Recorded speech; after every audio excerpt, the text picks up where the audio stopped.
Nous avions un Rav, nous avons grandi avec, que ce Rav, il prie pour nous, que nous donner ce que nous avons besoin. Ça s'appelle le Rav Chaim Chaikin. On l'appelait Chaim Krako. Rav Chaim Chaikin, qui est le Talmud du Chafetz Chaim, qui a ouvert la yeshiva d'Aix-les-Bains, que tout le monde connaît. Le Rav Chaikin, après la Deuxième Guerre mondiale, il avait fait les camps de travail.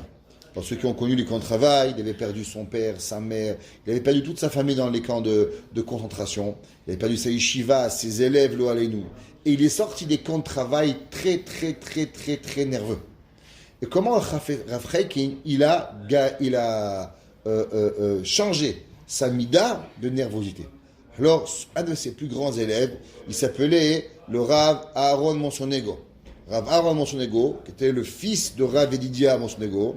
Rav Edidia était le grand rabbin du Maroc.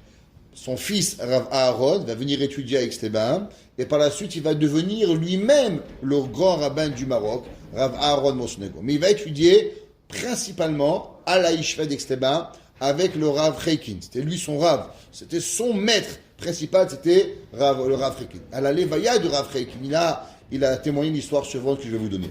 Le Rav Chaikin, après la guerre, il prenait un film. Et toute la journée, il faisait des nœuds. Il faisait des nœuds dans le film. Tous les matins, après Atfila, il s'asseyait sur une chaise et il enlevait les nœuds. Est-ce que vous savez ce que ça veut dire pour un homme nerveux d'enlever des nœuds, comme ça pendant une demi-heure, ça vous renfle.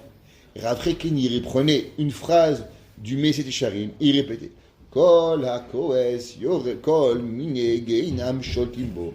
Tout celui qui s'énerve, combien de geinam il va manger? Et il répétait Kol hakoes kol mine geinam shotimbo. Et il enlevait chaque phrase un nœud. Chaque phrase, il attrape. Il enlevait chaque phrase un nœud. Et comme ça, pendant une demi-heure par jour après Atfila, il s'asseyait avec son fil, avec les nœuds et la phrase. Et comme ça que Rav Chaikin y faisait.